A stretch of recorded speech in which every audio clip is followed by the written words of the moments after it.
Think and Grow Rich is one of the most influential books of all time in pointing the way to personal achievement, to financial independence, and to riches of the spirit beyond measurement in money. There has never been another book like it, nor ever can be. It was inspired by Andrew Carnegie, who disclosed his formula of personal achievement to the author, Napoleon Hill, many years ago. Carnegie not only made himself a multimillionaire, but he made millionaires of more than a score of men to whom he taught his secret. Another 500 wealthy men revealed the source of their riches to Napoleon Hill, who has spent a lifetime of research in bringing their message to people in all walks of life who are willing to give their thoughts, ideas, and organized plans in return for riches. The riches within your grasp cannot always be measured in money. There are great riches in lasting friendships, harmonious family relationships, sympathy and understanding between business associates, an inner harmony which brings peace of mind measurable only in spiritual values. The philosophy of Think and Grow Rich will prepare you to attract and enjoy these higher estates which always have been and always will be denied to all except those who are ready for them. Everyone desires to be rich, but not everyone knows what constitutes enduring riches. And most people believe riches to consist only in material things that money can buy. Now here is a list of the 12 things which constitute real riches. Number 1, a positive mental attitude. Observe that it heads the list. And second, sound physical health. And third, harmony in human relations. And fourth, freedom from fear. And fifth, the hope of future achievement. And sixth, the capacity for applied faith. And 7, willingness to share one's blessings with others. 8, to be engaged in a labor of love. 9, an open mind on all subjects toward all people. 10, complete self-discipline. 11, wisdom with which to understand people. And 12, financial security. Observe, if you will, with great benefit, the fact that money comes at the end of the list of the 12 things that make men rich. Be prepared when you begin to put the philosophy of Think and Grow Rich into action for a changed life which will not only ease the trials and stresses of living, but will also prepare you for the accumulation of material riches in abundance. In every chapter of this book, mention has been made of the money-making secret which has made fortunes for hundreds of exceedingly wealthy men whom I have carefully analyzed over a long period of years. If you are ready to put it to use, you will recognize this secret at least once in every chapter. I wish I might feel privileged to tell you how you will know if you are ready, but that would deprive you of much of the benefit you will receive when you make the discovery in your own way. As a final word of preparation, before you begin the first chapter, may I offer one brief suggestion which may provide a clue by which the Carnegie secret may be recognized. It is this: all achievement, all earned riches have their beginning in an idea. If you are ready for the secret, you already possess one half of it. Therefore, you will readily recognize the other half the moment it reaches your mind. When you begin to think and grow rich, you will observe that riches begin with a state of mind, with definiteness of purpose, with little or no hard work.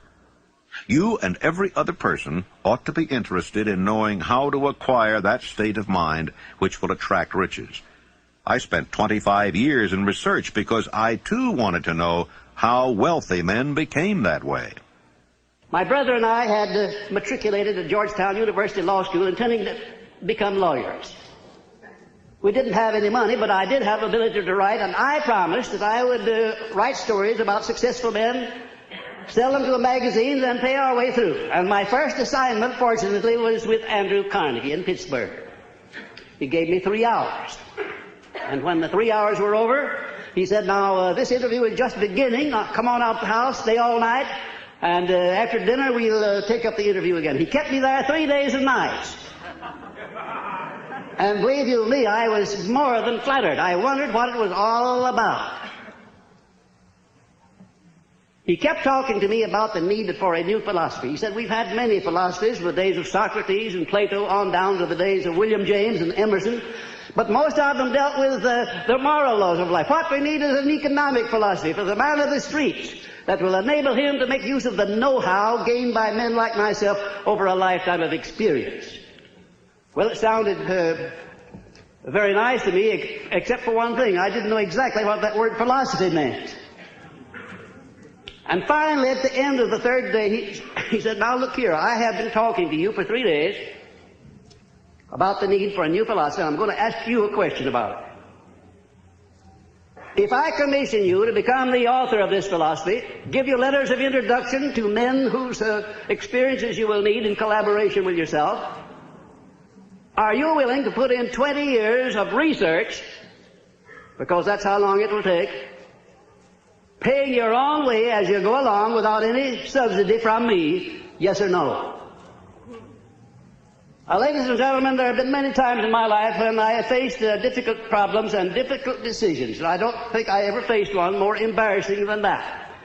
Because when Mr. Carnegie put that proposition to me, my hand was down in my pocket, and I was fiddling with the money that I had there just about enough to get back to Washington, and if I had to stay at a hotel instead of Mr. Carnegie's house, I wouldn't have had that much. I didn't even know the meaning of the word philosophy. And here the richest man in the world wanted me to go to work for him for 20 years without pay. Wasn't that a situation for you? I started to tell Mr. Carnegie, I started to do just exactly what you or the most of us people would have done under the same circumstances. And what do you think that was? What would you have done if you would have faced that sort of proposition, going to work for 20 years without any pay for the richest man in the world? Well, yes, that's what I was about to do. But something inside of me wouldn't let me open my mouth until I got a hunch that if Mr. Carnegie had kept me there for 3 days, it must have been for a purpose. That he must have seen something in me that I didn't know was there. Also, that a man with Mr. Carnegie's reputation for picking men certainly didn't pick me to do a job like that unless he knew I had the ability to do it. And whatever this something was, this silent, invisible person that was standing, looking over my shoulder and whispering in my ear, said, go ahead and tell him yes. I said, Mr. Carnegie, I not only will accept the commission, sir, but you may depend upon it that I will complete it. He said, I like the way you ended that sentence up, and I think you'll do it. You have the job. The only contribution Mr. Carnegie ever made to me outside of introducing me where I needed to be introduced was to pay my expenses in the early part of my relationship with him. The first man he sent me to see was Henry Ford.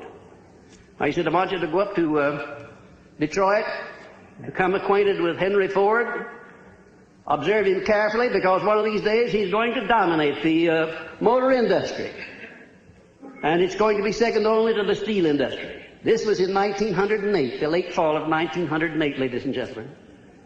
I went up there and spent 2 days trying to find Ford, and when I did find him, he came out of the rear of a shop where he'd been doing some experimenting with an old pair of overalls on, a plug hat or a derby hat that had been bashed in the crown, grease all over his hands. I remember he got my shirt sleeves dirty when I shook hands with him. And I sat down for a half hour with Mr. Ford, and about all of his conversation consisted of yes and no, mostly no. And I wondered how a man like Mr. Carnegie could have made a mistake like that. Imagine if Mr. Ford would ever be a leader in anything. Well, I won't tell you the rest of it. That's enough. Desire. The starting point of all achievement. The first step toward riches. A long while ago, a great warrior faced a situation which made it necessary for him to make a decision which ensured his success on the battlefield. He was about to send his armies against a powerful foe, whose men outnumbered his own. He loaded his soldiers into boats, sailed to the enemy's country, unloaded soldiers and equipment, then gave the order to burn the ships that had carried them. Addressing his men before the first battle, he said, "You see the boats going up in smoke. That means that we cannot leave these shores alive unless we win. We now have no choice. We win or we perish." They won. Every person who wins in an undertaking must be willing to burn his ships and cut all sources of retreat. Only by so doing can one be sure of maintaining that state of mind known as a burning desire to win, essential to success. Every human being who reaches the age of understanding of the purpose of money wishes for it. Wishing will not bring riches, but desiring riches with a state of mind that becomes an obsession, then planning definite ways and means to acquire riches, and backing those plans with persistence which does not recognize failure, will bring riches. 6 ways to turn desires into gold. The method by which desire for riches can be transmuted into its financial equivalent consists of 6 definite practical steps. That is, first, fix in your mind the exact amount of money you desire. It is not sufficient merely to say, "I want plenty of money." Be definite as to the amount. There is a psychological reason for definiteness, which will be described in a subsequent chapter. Second, determine exactly what you intend to give in return for the money you desire. There is no such reality as something for nothing. Third, establish a definite date when you intend to possess the money you desire. Fourth, create a definite plan for carrying out your desire, and begin at once, whether you are ready or not, to put this plan into action. Fifth, write out a clear, concise statement of the amount of money you intend to acquire, name the time limit for its acquisition, state what you intend to give in return for the money, and describe clearly the plan through which you intend to accumulate it. Sixth, read your written statement aloud twice daily, once just before retiring at night and once after arising in the morning. As you read, see and feel and believe yourself already in possession of the money. It is important that you follow the instructions described in these 6 steps. It is especially important that you observe and follow the instructions in the 6th paragraph.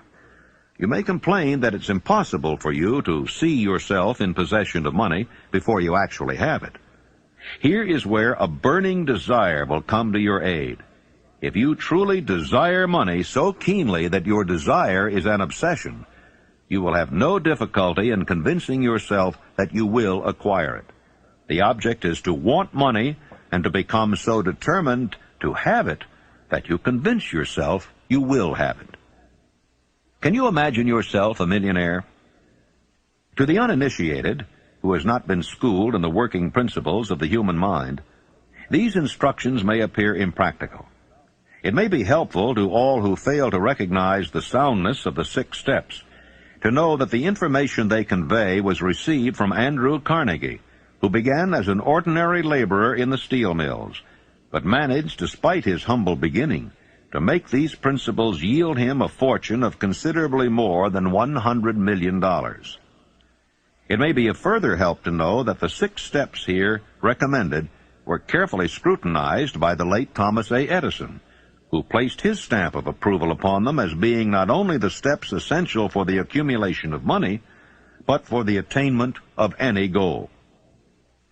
The steps call for no hard labor. They call for no sacrifice. They do not require one to become ridiculous or credulous. To apply them calls for no great amount of education. But the successful application of these 6 steps does call for sufficient imagination to enable one to see and to understand that accumulation of money cannot be left to chance, good fortune, and luck. One must realize that all who have accumulated great fortunes first did a certain amount of dreaming, hoping, wishing, desiring, and planning before they acquired money. You may as well know right here that you can never have riches in great quantity unless you can work yourself into a white heat of desire for money and actually believe you will possess it. If the thing you wish to do is right and you believe in it, go ahead and do it. Put your dream across, and never mind what they say if you meet with temporary defeat, for they, perhaps, do not know that every failure brings with it the seed of an equivalent success. Thomas Edison dreamed of a lamp that could be operated by electricity, began where he stood to put his dream into action, and despite more than 10,000 failures, he stood by that dream until he had made it a physical reality. Practical dreamers do not quit. Imagine a man, for instance, standing by through 10,000 different failures, as Mr. Edison did, before giving up. His personal initiative was so definite that he told me that if he hadn't found the secret of the incandescent electric lamp, that at that very moment he would be in the laboratory working on it instead of being out there wasting his time talking with me. And then in a more serious note, Mr. Edison said, you know, I had to succeed because I finally ran out of things that wouldn't work. And I've thought of that so many times, wondering why more people don't keep on keeping on until they run out of things that won't work, for then they're bound to find the thing that will work. There is a difference between wishing for a thing and being ready to receive it. No one is ready for a thing until he believes he can acquire it. The state of mind must be belief, not mere hope or wish. Open-mindedness is essential for belief. Closed minds do not inspire faith, courage, and belief. Remember, no more effort is required to aim high in life, to demand abundance and prosperity, than is required to accept misery and poverty. I believe in the power of desire backed by faith, because I have seen this power lift men from lowly beginnings to places of power and wealth. I have seen it rob the grave of its victims. I have seen it serve as the medium by which men stage a comeback after having been defeated in 100 different ways. I have seen it provide my own son with a normal, happy, successful life, despite nature's having sent him into the world without ears. When my second son, Blair, was born, he was born without ears. And the doctors told me that he would be a deaf mute all of his life. I told them he would not be a deaf mute, and that he would live to have 100% of his hearing just like other children. And one of these doctors came over and put his arm on my shoulder, and he said, now look here, Napoleon, there are some things in this world that neither you nor I nor anyone else can do anything about, and now you face one of those situations. I said, Doctor, there is nothing in this world that I can't do something about, if it's nothing more than adjust myself to an unpleasant situation so it does not destroy my spirit. I went to work on that child through prayer before I ever saw him. I worked on him continuously, almost 4 hours a day for the first 4 years of his life.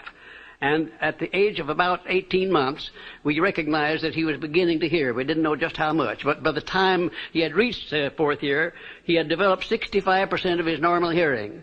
And in his 3rd year in college, in the University of West Virginia, the Acousticon Company, manufacturer of hearing aids, heard about this unusual case, the only one of its kind in the world where a child born without ears ever learned to hear. Came down to the University of West Virginia and made him a special hearing aid that gave him the other 35% of his hearing, and Blair today has 100% of his hearing just exactly like I said he would. It's almost one of the modern miracles of medical science that this thing happened, and the doctors today don't know exactly how it did happen. I'm not so sure that I did, but I know what I was doing to help bring it about. Faith is the head chemist of the mind. When faith is blended with thought, the subconscious mind instantly picks up the vibration, translates it into its spiritual equivalent, and transmits it to infinite intelligence, as in the case of prayer.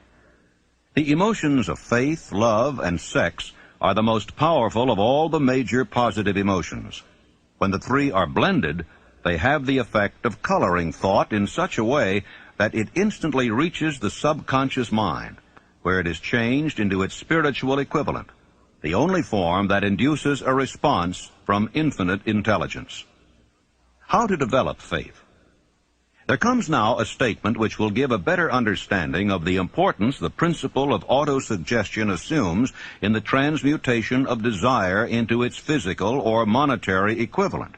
Namely, faith is a state of mind which may be induced or created by affirmation or repeated instructions to the subconscious mind through the principle of autosuggestion. Repetition of affirmation of orders to your subconscious mind is the only known method of voluntary development of the emotion of faith. No one is doomed to bad luck. There are millions of people who believe themselves doomed to poverty and failure because of some strange force over which they believe they have no control. They are the creators of their own misfortunes because of this negative belief, which is picked up by the subconscious mind and translated into its physical equivalent. In language which any normal human being can understand, we will describe all that is known about the principle through which faith may be developed where it does not already exist. Have faith in yourself, faith in the infinite. Before we begin, you should be reminded again that faith is the eternal elixir which gives life, power, and action to the impulse of thought. The foregoing sentence is worth reading a second time, and a third, and a fourth. It is worth reading aloud. Faith is the starting point of all accumulation of riches. Faith is the basis of all miracles and all mysteries which cannot be analyzed by the rules of science. Faith is the only known antidote for failure. Faith is the element, the chemical, which, when mixed with prayer, gives one direct communication with infinite intelligence. Faith is the element which transforms the ordinary vibration of thought created by the finite mind of man into the spiritual equivalent. Faith is the only agency through which the cosmic force of infinite intelligence can be harnessed and used by man. Thoughts which are mixed with any of the feelings of emotions constitute a magnetic force which attracts other similar or related thoughts. Now let us go back to the starting point and become informed as to how the original seed of an idea, plan, or purpose may be planted in the mind. The information is easily conveyed. Any idea, plan, or purpose may be placed in the mind through repetition of thought. This is why you are asked to write out a statement of your major purpose or definite chief aim, commit it to memory, and repeat it in audible words day after day until these vibrations of sound have reached your subconscious mind. Resolve to throw off the influences of any unfortunate environment and to build your own life to order. Taking inventory of mental assets and liabilities, you may discover that your greatest weakness is lack of self-confidence. This handicap can be surmounted and timidity translated into courage through the aid of the principle of autosuggestion. The application of this principle may be made through a simple arrangement of positive thought impulses stated in writing, memorized, and repeated until they become a part of the working equipment of the subconscious faculty of your mind. Self-confidence formula. First, I know that I have the ability to achieve the object of my definite purpose in life. Therefore, I demand of myself persistent, continuous action toward its attainment, and I here and now promise to render such action.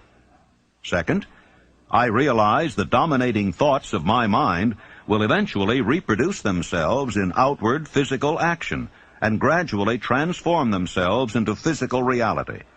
Therefore, I will concentrate my thoughts for 30 minutes daily upon the task of thinking of the person I intend to become, thereby creating in my mind a clear mental picture. Third, I know through the principle of autosuggestion, any desire that I persistently hold in my mind will eventually seek expression through some practical means of attaining the object back of it. Therefore, I will devote 10 minutes daily to demanding of myself the development of self-confidence. Fourth, I have clearly written down a description of my definite chief aim in life, and I will never stop trying until I shall have developed sufficient self-confidence for its attainment.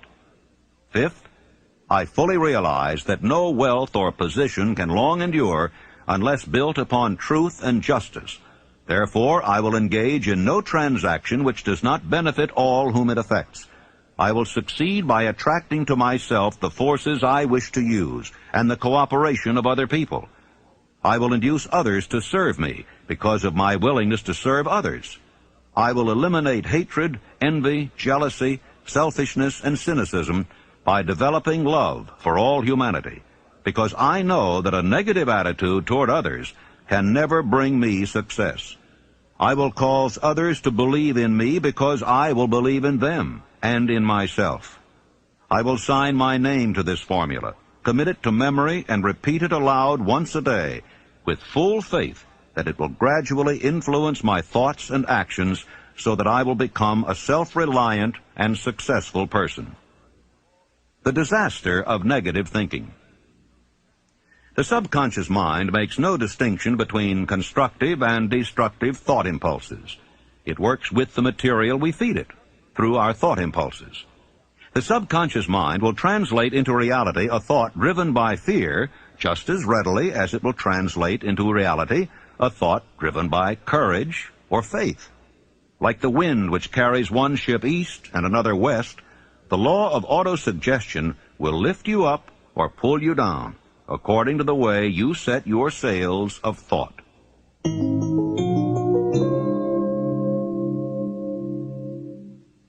Autosuggestion, the medium for influencing the subconscious mind, the third step toward riches. Autosuggestion is a term which applies to all suggestions and all self-administered stimuli which reach one's mind through the five senses. Stated in another way, autosuggestion is self-suggestion.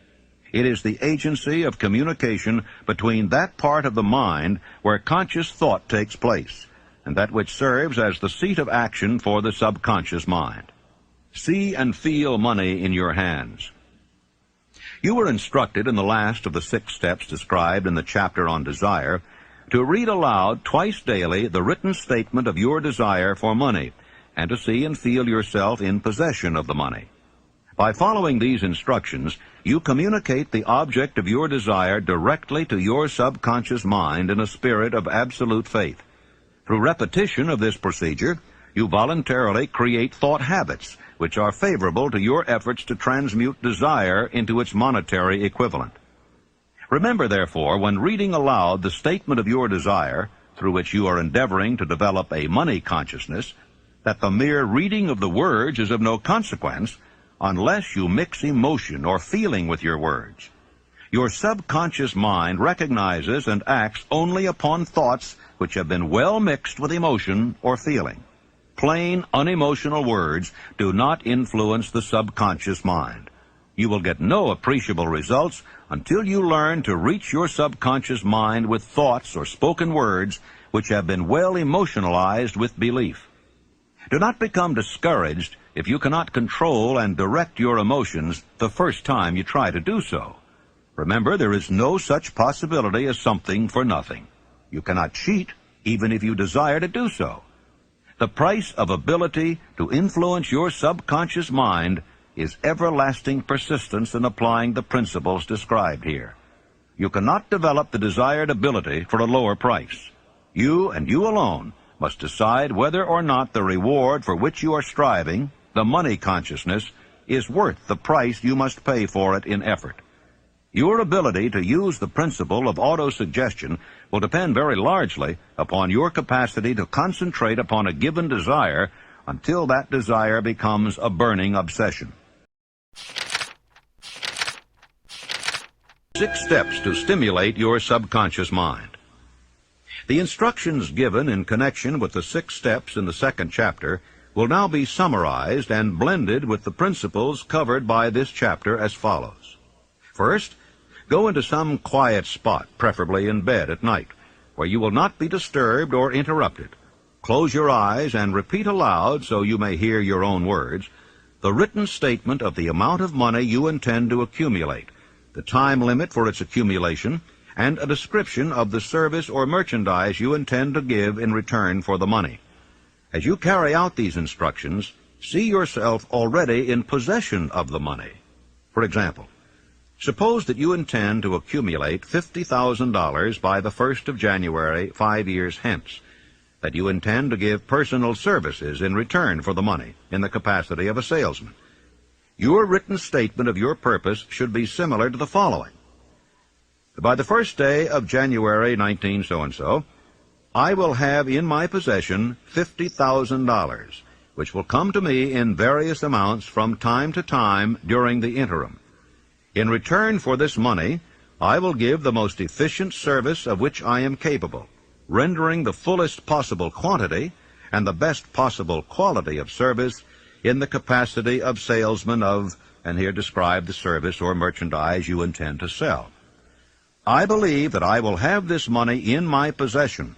My faith is so strong that I can now see this money before my eyes. I can touch it with my hands. It is now awaiting transfer to me at the time and in the proportion that I deliver the service I intend to render in return for it.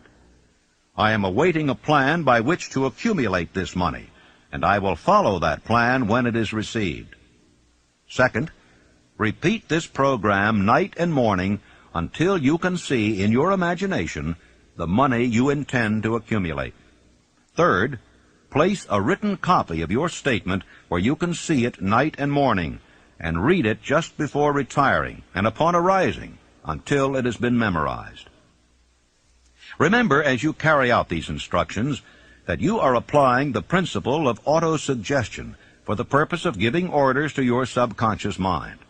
Remember also that your subconscious mind will act only upon instructions which are emotionalized and handed over to it with feeling. Faith is the strongest and most productive of the emotions. Follow the instructions given in the chapter on faith. These instructions may at first seem abstract. Do not let this disturb you. Follow the instructions, no matter how abstract or impractical they may at first appear to be. The time will soon come, if you do as you've been instructed, in spirit as well as in act, when a whole new universe of power will unfold to you. Specialized knowledge, personal experiences or observations, the fourth step toward riches. There are two kinds of knowledge. One is general, the other is specialized. General knowledge, no matter how great in quantity or variety it may be, is of but little use in the accumulation of money. The faculties of the great universities possess in the aggregate practically every form of general knowledge known to civilization. Most of the professors have but little money. They specialize on teaching knowledge, but they do not specialize on the organization or the use of knowledge. Knowledge will not attract money unless it is organized and intelligently directed through practical plans of action to the definite end of accumulation of money. Lack of understanding of this fact has been the source of confusion to millions of people who falsely believe that knowledge is power. It is nothing of the sort. Knowledge is only potential power. It becomes power only when and if it is organized into definite plans of action and directed to a definite end. This missing link in all systems of education may be found in the failure of educational institutions to teach their students how to organize and use knowledge after they acquire it. Many people make the mistake of assuming that because Henry Ford had but little schooling, he was not a man of education. Those who make this mistake do not understand the real meaning of the word educate. That word is derived from the Latin word educo, meaning to educe, to draw out, to develop from within. An educated man is not necessarily one which has an abundance of general or specialized knowledge. An educated man is one who has so developed the faculties of his mind that he may acquire anything he wants or its equivalent without violating the rights of others. You must remember that Mr. Edison only had 3 months of schooling in his entire life. Although he chose a work that called for the application of many of the sciences, he knew nothing about any of them. Now, you may wish to ask, how in the world did he get along with only 3 months of schooling in the business of inventing, dealing with the sciences, and yet knowing nothing about any of them? I've been asked that question many times. Well, the answer is very simple. He got along by surrounding himself with men who did understand the sciences, technical men, educated men, and he used their brains just as successfully as if he had had the knowledge himself. As a matter of fact, every successful man in the upper brackets of achievement makes use of other people's knowledge and their influence and their education under the mastermind principle. Then there would be Mr. Andrew Carnegie, my sponsor. He came over to this country in the steerage, didn't have enough money to pay first-class fare on the boat.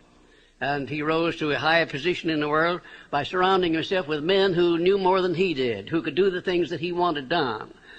And I could name 100 others who started in low positions and rose to high positions in life by associating themselves with other people under the mastermind principle. The accumulation of great fortunes calls for power, and power is acquired through highly organized and intelligently directed specialized knowledge. but that knowledge does not necessarily have to be in the possession of the man who accumulates the fortune.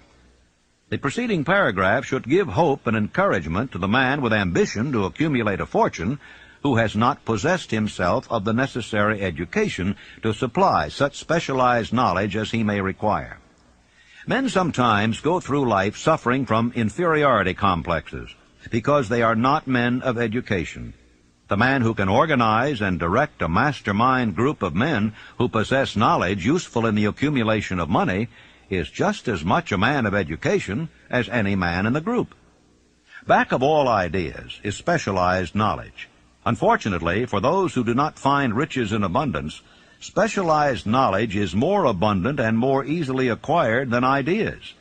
Because of this very truth, there is a universal demand and an ever-increasing opportunity for the person capable of helping men and women to sell their personal services advantageously. Capability means imagination, the one quality needed to combine specialized knowledge with ideas in the form of organized plans designed to yield riches. If you have imagination, this chapter may present you with an idea sufficient to serve as the beginning of the riches you desire. Remember, the idea is the main thing. Specialized knowledge may be found just around the corner. Any corner. Imagination. The workshop of the mind. The fifth step toward riches. The imagination is literally the workshop wherein are fashioned all plans created by man. The impulse, the desire, is given shape, form, and action through the aid of the imaginative faculty of the mind. Two forms of imagination. The imaginative faculty functions in two forms. One is known as synthetic imagination, and the other as creative imagination. Synthetic imagination. Through this faculty, one may arrange old concepts, ideas, or plans into new combinations. This faculty creates nothing. It merely works with the material of experience, education, and observation with which it is fed. It is the faculty used most by the inventor, with the exception of the genius who draws upon the creative imagination when he cannot solve his problem through synthetic imagination. Creative imagination. Through the faculty of creative imagination, the finite mind of man has direct communication with infinite intelligence. It is the faculty through which hunches and inspirations are received. It is by this faculty that all basic or new ideas are handed over to man. It is through this faculty that one individual may tune in or communicate with the subconscious minds of other men. Center your attention for the time being on the development of the synthetic imagination, because this is the faculty which you will use more often in the process of converting desire into money. Transformation of the intangible impulse of desire into the tangible reality of money calls for the use of a plan or plans. These plans must be formed with the aid of the imagination, and mainly with the synthetic faculty. The laws that lead to fortune.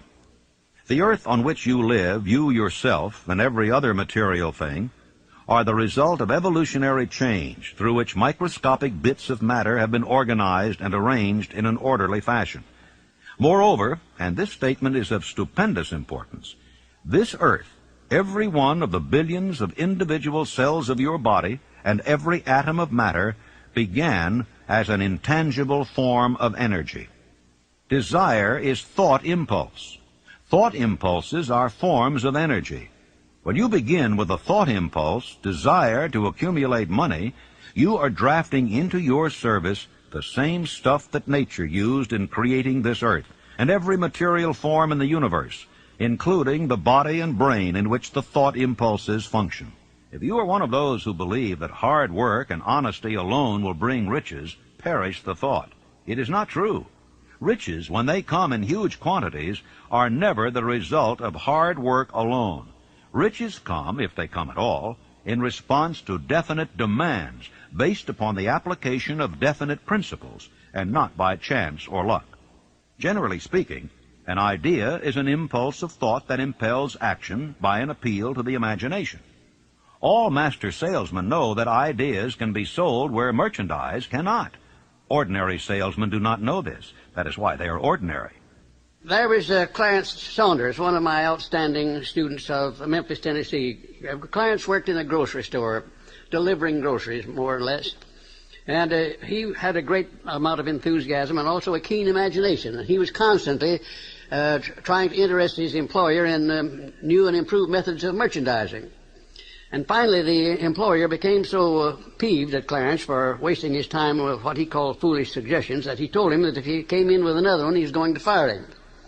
Shortly thereafter, a cafeteria was opened in Memphis, Tennessee, the first cafeteria that came there. And when Clarence went out to his lunch that day, he saw a great line of people extending out onto the sidewalk, waiting to be served in the cafeteria. Out of curiosity, he got on the end of the line, and when he picked up his tray and filled it up, by the time he got down to the cashier or the checker, his imagination began to turn, and he said, what a wonderful thing this would be in our grocery business, to have a self-help grocery store so women could come in with a basket on their arm, pick up what they wanted, and pay for it at one place as they went out. It would save a lot of time, and it would save a lot of embarrassment. Well, Clarence could hardly wait until he got back to the store, and he rushed in and he said, well, boss, I have a multi-million-dollar idea, and the boss said, now, Clarence, you're fired. Clarence said, oh, no, I'm not. I resigned before I started to talk. Later on, I talked to the man who was Clarence's boss, and he said as near as he could figure, every word that he used in trying to fire Clarence had cost him $1 million.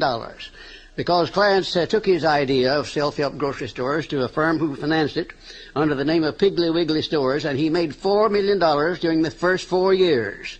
An astounding illustration of what a man can do with an idea backed by the proper amount of enthusiasm.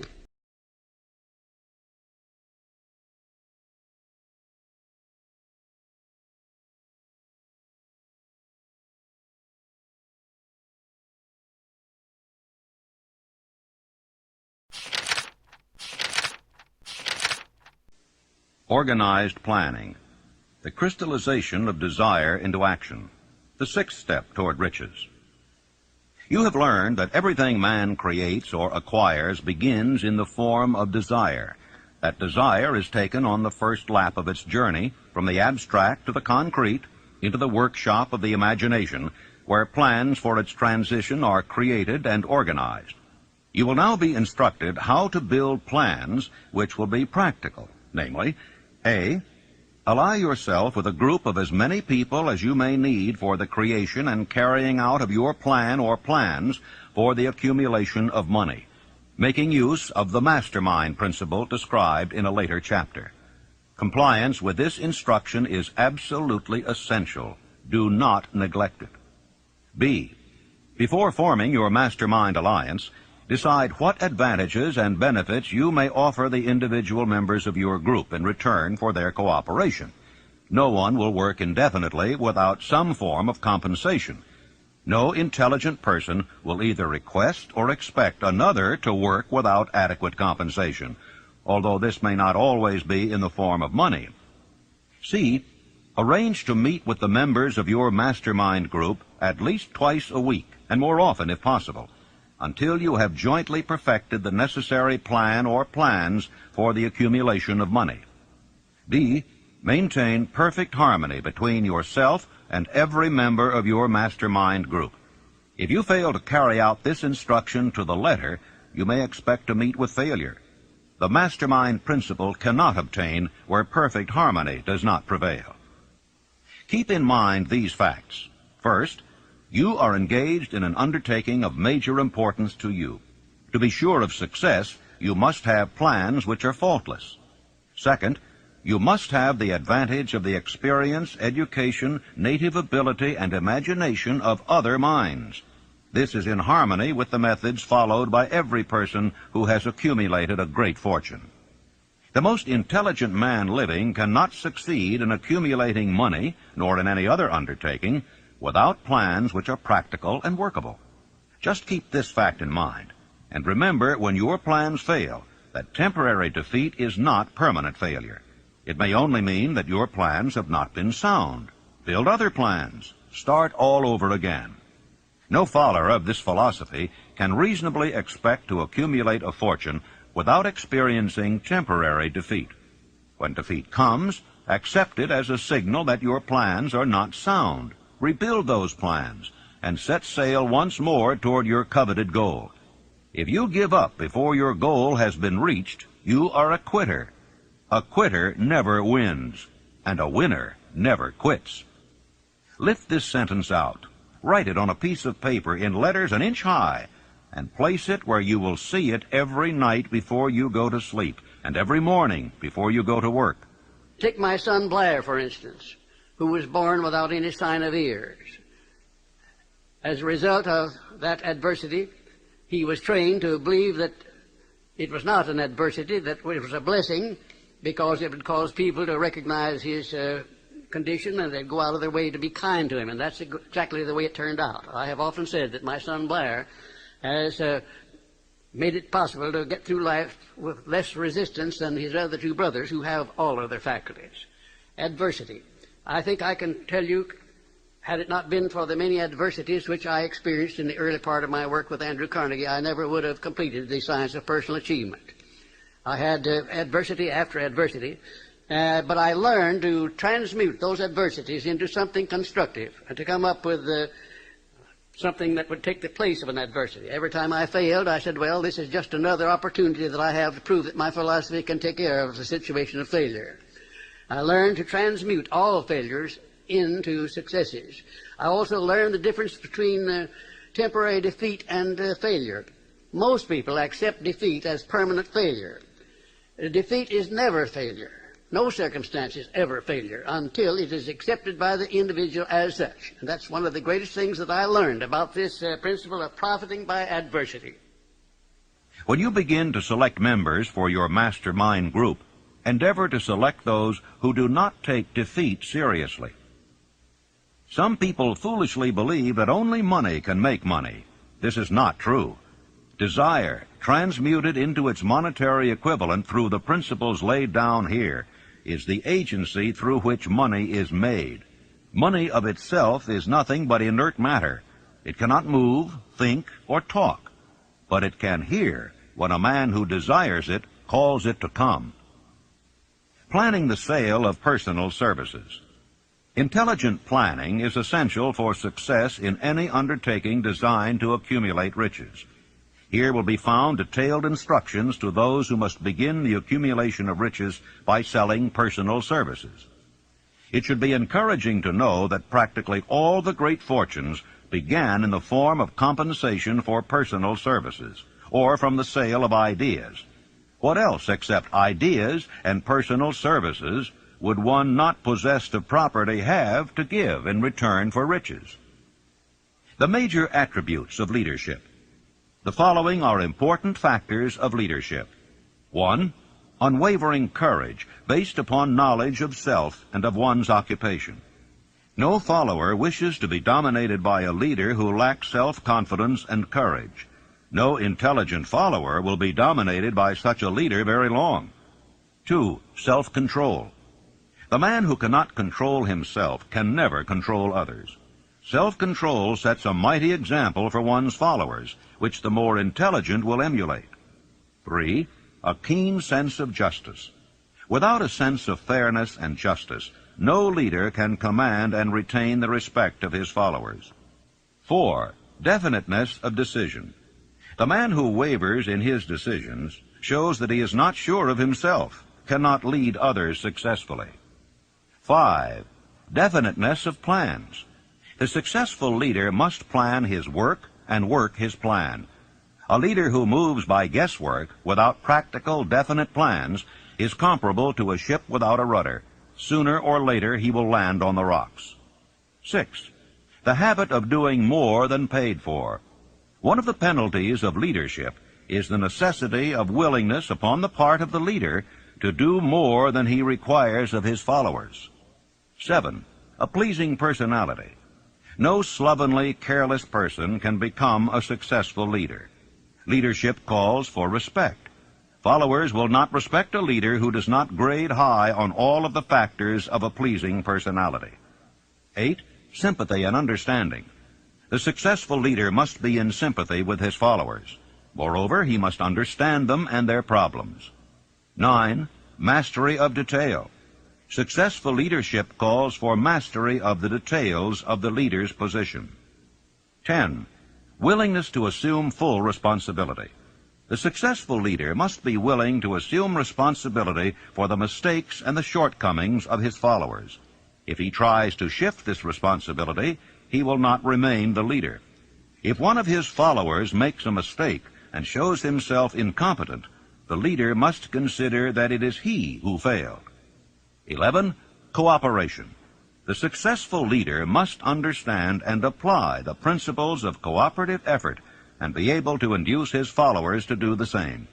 Leadership calls for power, and power calls for cooperation. How to get the exact position you desire. Everyone enjoys doing the kind of work for which he is best suited. An artist loves to work with paints, a craftsman with his hands, a writer loves to write. Those with less definite talents have their preferences for certain fields of business and industry. If America does anything well, it offers a full range of occupations: tilling the soil, manufacturing, marketing, and the professions. First, decide exactly what kind of job you want. If the job doesn't already exist, perhaps you can create it.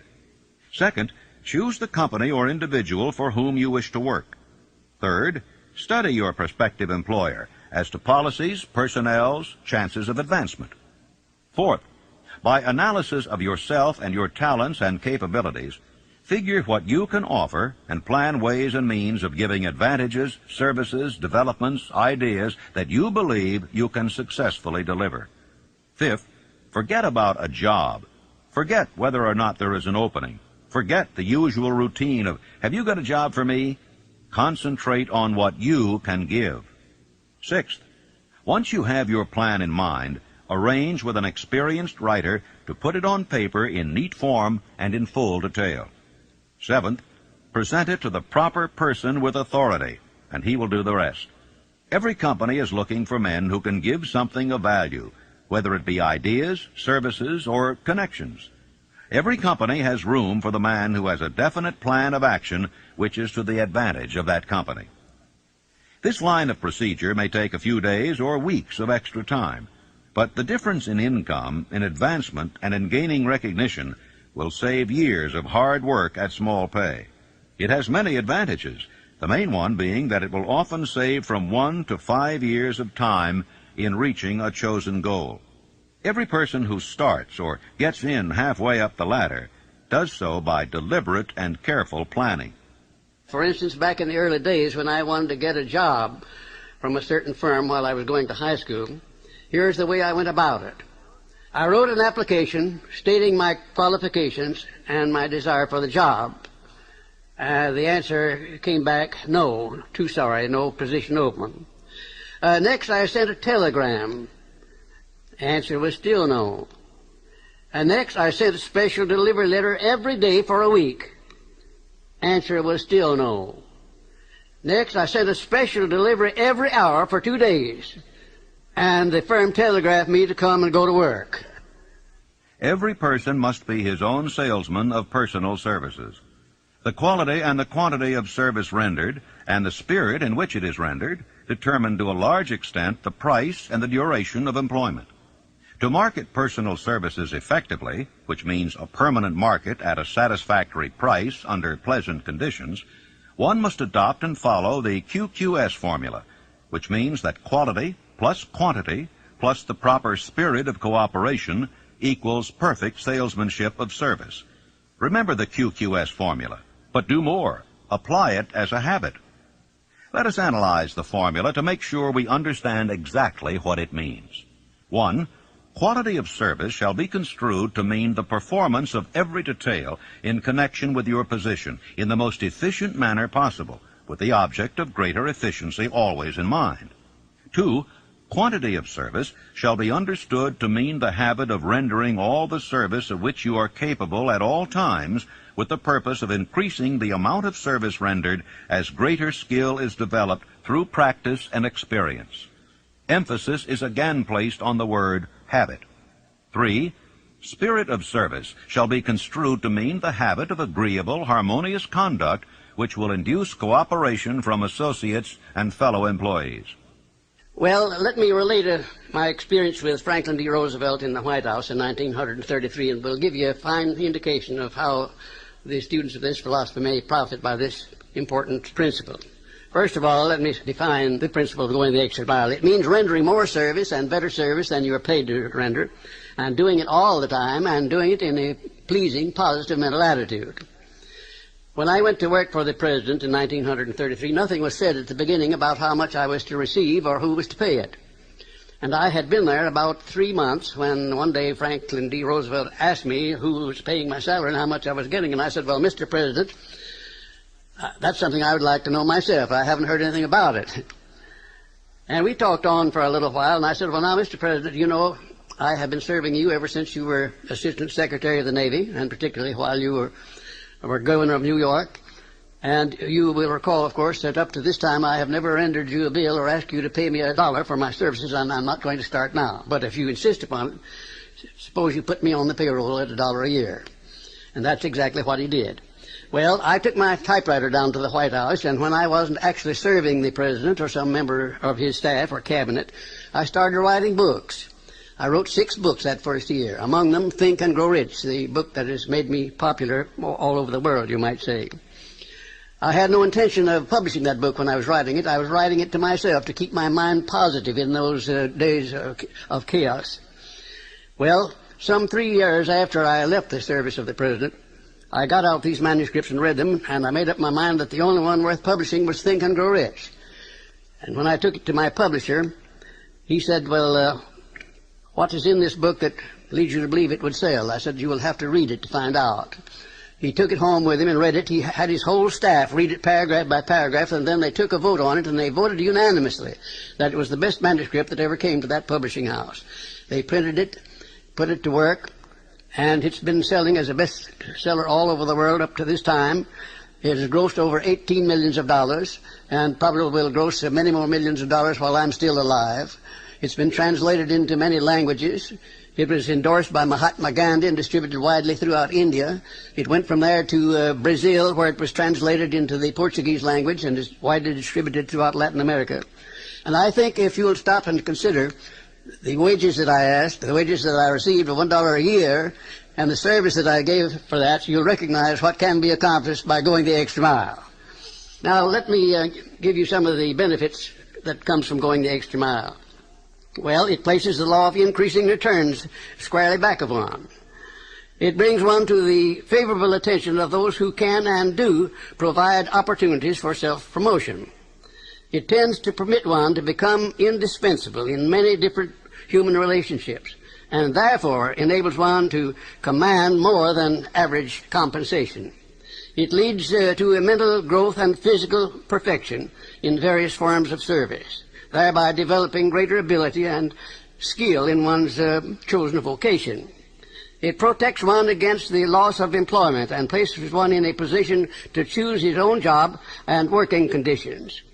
It enables one to profit by the law of contrast, because the majority of people do not practice the habit of going the extra mile. As a matter of fact, the majority of people don't even go the first mile. And it leads to the development of a positive, pleasing personal attitude, which is among the more important traits of a pleasing personality. And it tends to develop a keen, alert imagination, as it is a habit which keeps one continuously seeking new and more efficient ways of rendering service. It definitely serves to develop self-reliance. It serves also to build the confidence of others in one's integrity. And it is the only logical reason to justify one in asking for a promotion or for more wages, because if a man is not doing any more than he's paid for, then obviously he has no right to ask for more pay. Do you know your own worth? The oldest of admonitions is, man, know thyself. If you market merchandise successfully, you must know the merchandise. The same is true in marketing personal services. You should know all of your weaknesses in order that you may either bridge them or eliminate them entirely. You should know your strength in order that you may call attention to it when selling your services. You can know yourself only through accurate analysis. Take inventory of yourself. Annual self-analysis is an essential in the effective marketing of personal services, as is annual inventory in merchandising. Moreover, the yearly analysis should disclose a decrease in faults and an increase in virtues. One goes ahead, stands still, or goes backward in life.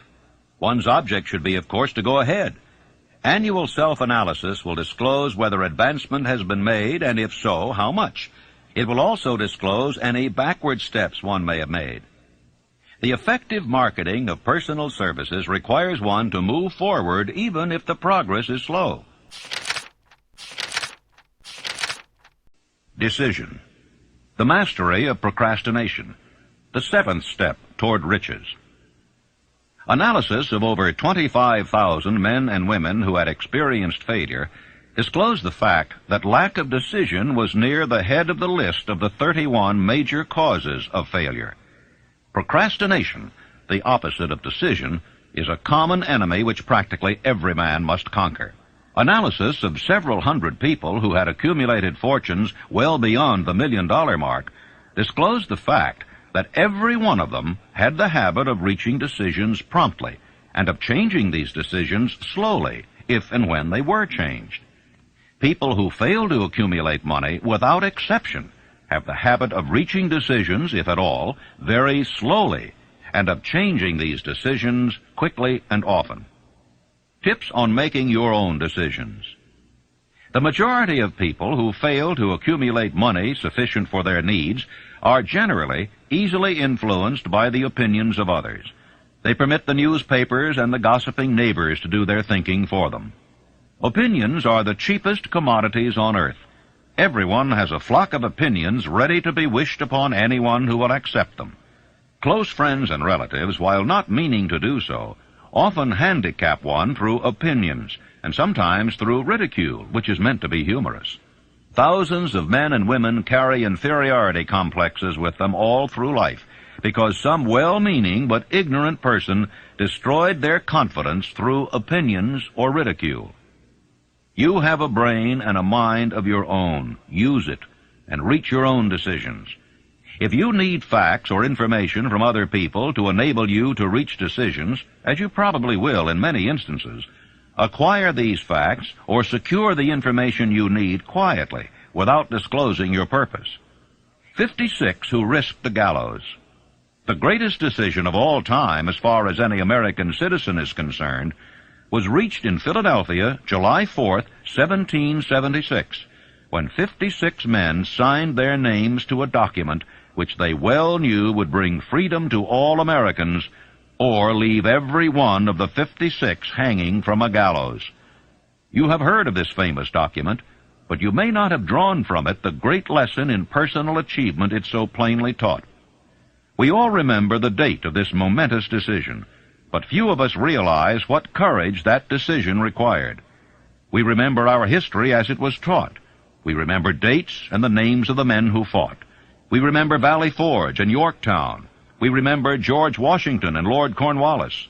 But we know little of the real forces back of these names, dates, and places. We know still less of that intangible power which ensured us freedom long before Washington's armies reached Yorktown. It is nothing short of tragedy that the writers of history have missed entirely even the slightest reference to the irresistible power which gave birth and freedom to the nation destined to set up new standards of independence for all the peoples of the earth.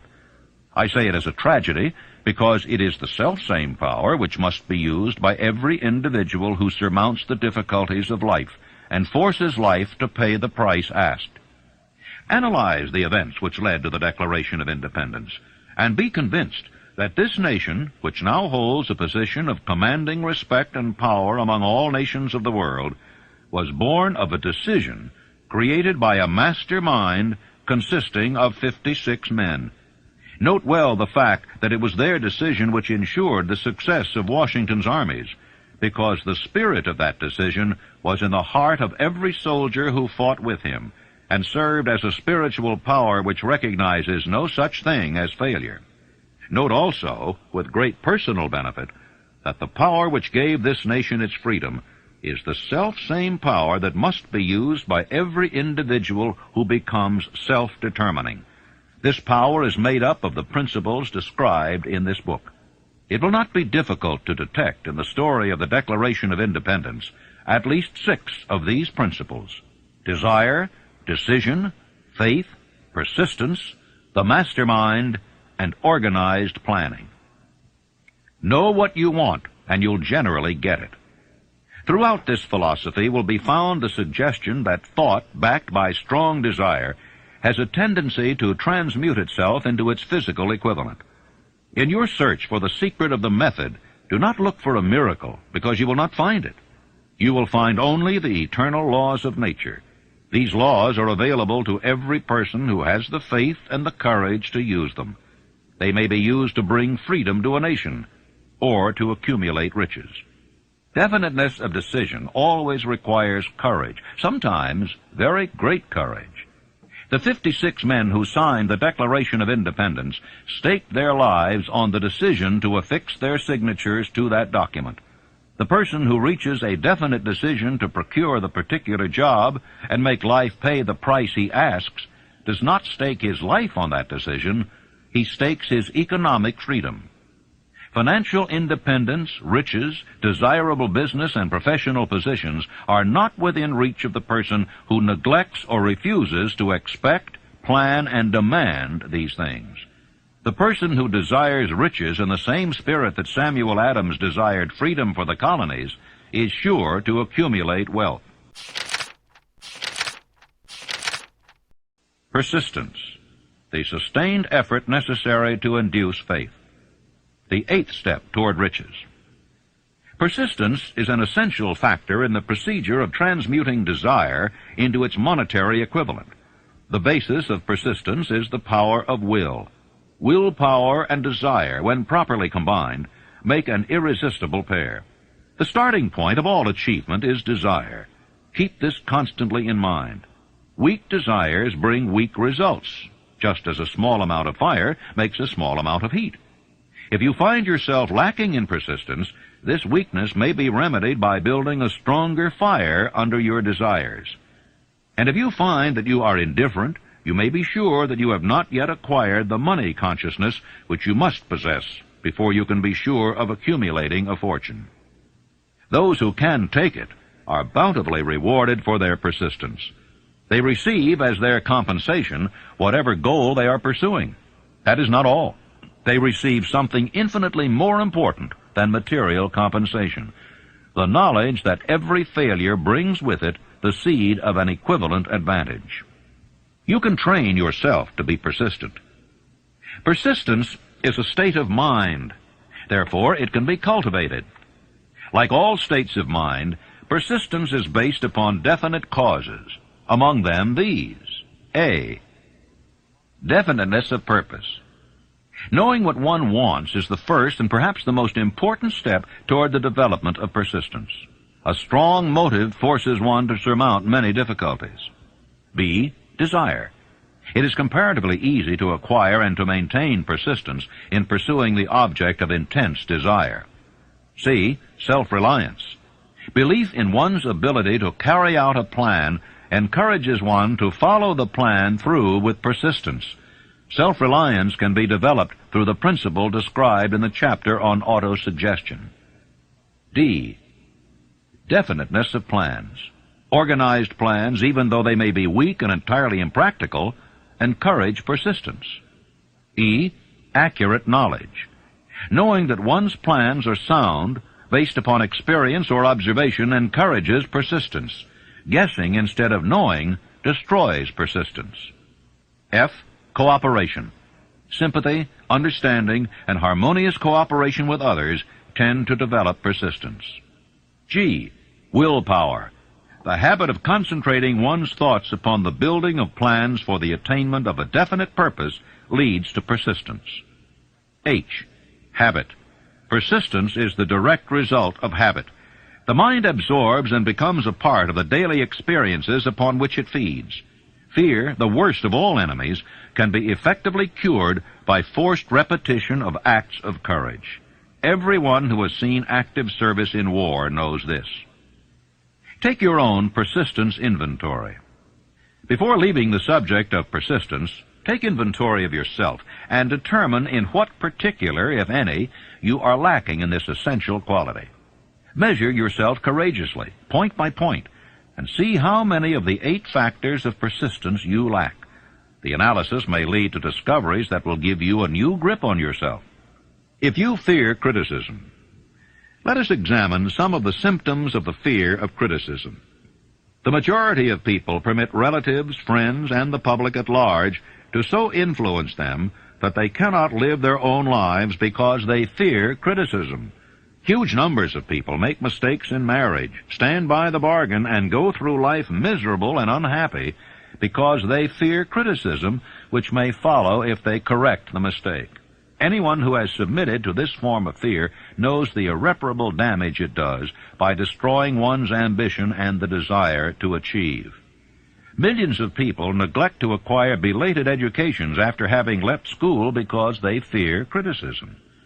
Countless numbers of men and women, both young and old, permit relatives to wreck their lives in the name of duty because they fear criticism. Duty does not require any person to submit to the destruction of his personal ambitions and the right to live his own life in his own way. People refuse to take chances in business because they fear the criticism which may follow if they fail. The fear of criticism in such cases is stronger than the desire for success. How to develop persistence? There are 4 simple steps which lead to the habit of persistence. They call for no great amount of intelligence, no particular amount of education, and but little time or effort. The necessary steps are 1. A definite purpose backed by burning desire for its fulfillment. 2. A definite plan expressed in continuous action. 3. A mind closed tightly against all negative and discouraging influences, including negative suggestions of relatives, friends, and acquaintances. 4. A friendly alliance with one or more persons who will encourage one to follow through with both plan and purpose. These 4 steps are essential for success in all walks of life. The entire purpose of the 13 principles of this philosophy is to enable one to take these 4 steps as a matter of habit. These are the steps by which one may control one's economic destiny. They are the steps that lead to freedom and independence of thought. They are the steps that lead to riches in small or great quantities. They lead the way to power, fame, and worldly recognition. They are the 4 steps which guarantee favorable breaks. They are the steps that convert dreams into physical realities. They lead also to the mastery of fear, discouragement, and indifference. There is a magnificent reward for all who learn to take these 4 steps. It is the privilege of writing one's own ticket and of making life yield whatever price is asked. How to master difficulties? What mystical power gives to men of persistence the capacity to master difficulties? Does the quality of persistence set up in one's mind some form of spiritual, mental, or chemical activity which gives one access to supernatural forces? Does infinite intelligence throw itself on the side of the person who still fights on after the battle has been lost, with the whole world on the opposing side? You may be interested in knowing that I had the help of some 500 of the most successful men in America to help me create the science of personal achievement. Among them were such men as Thomas A. Edison, Henry Ford, John Wanamaker. Let me tell you about one man, perhaps my most outstanding student, who has made a tremendous success of his life by applying definiteness of purpose. His name is W. Clement Stone, president of the Combined Insurance Company of America. Right after Think and Grow Rich was published in 1937, someone gave Mr. Stone a copy of this book, and he was so impressed by it that he laid out a 20-year plan for himself. At that time, he was selling insurance, I suppose making $200 or $300, maybe $400 a week at the most. Now, his plan called for him to own a company of his own within 20 years, and for him to be president of it, and his personal fortune to be not less than $10 million. Well, long before the 20 years were up, he was the president and majority owner of 4 large insurance companies. His personal fortune was over $35 million, and today it is estimated that his fortune is over $100 million. And he attributes his success entirely to the application of the famous Andrew Carnegie philosophy, and particularly to the application of definiteness of purpose. His 2,000 salesmen are known to be the most successful men in the insurance field, and every one of those 2,000 men has been taught to use the science of personal achievement and to emphasize the principle of definiteness of purpose.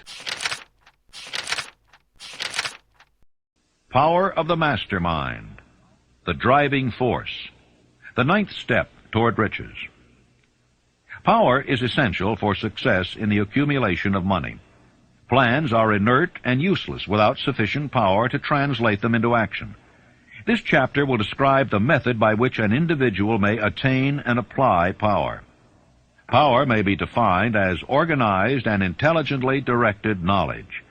Power, as the term is here used, refers to organized effort, sufficient to enable an individual to transmute desire into its monetary equivalent.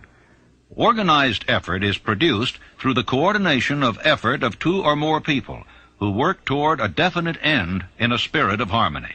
Power is required for the accumulation of money. Power is necessary for the retention of money after it has been accumulated. Let us ascertain how power may be acquired. If power is organized knowledge, let us examine the sources of knowledge. A. Infinite intelligence. This source of knowledge may be contacted through the procedure described in another chapter with the aid of creative imagination. B. Accumulated experience. The accumulated experience of man, or that portion of it which has been organized and recorded, may be found in any well-equipped public library. An important part of this accumulated experience is taught in public schools and colleges, where it has been classified and organized. C. Experiment and research. In the field of science, and in practically every other walk of life, men are gathering, classifying, and organizing new facts daily. This is the source to which one must turn when knowledge is not available through accumulated experience.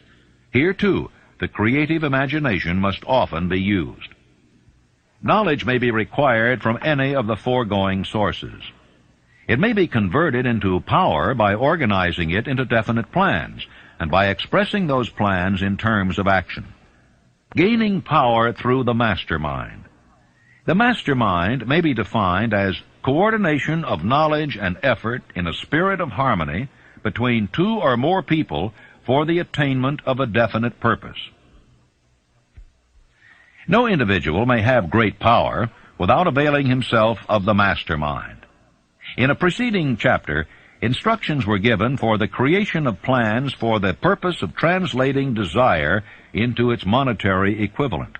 If you carry out these instructions with persistence and intelligence, and use discrimination in the selection of your mastermind group, your objective will have been halfway reached even before you begin to recognize it. So you may better understand the intangible potentialities of power available to you through a properly chosen mastermind group, we will here explain the two characteristics of the mastermind principle, one of which is economic in nature and the other psychic. The economic feature is obvious. Economic advantages may be created by any person who surrounds himself with the advice, counsel, and personal cooperation of a group of men who are willing to lend him wholehearted aid in a spirit of perfect harmony.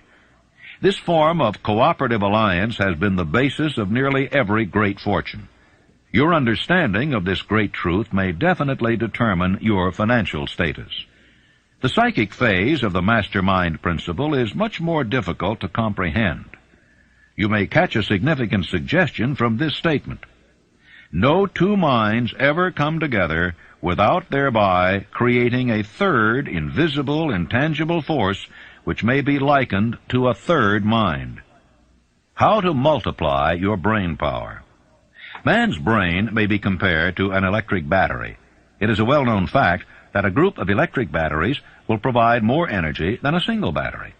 It is also a well-known fact that an individual battery will provide energy in proportion to the number and capacity of the cells it contains. The brain functions in a similar fashion. This accounts for the fact that some brains are more efficient than others, and leads to this significant statement. A group of brains, coordinated or connected in a spirit of harmony, will provide more thought energy than a single brain, just as a group of electric batteries will provide more energy than a single battery.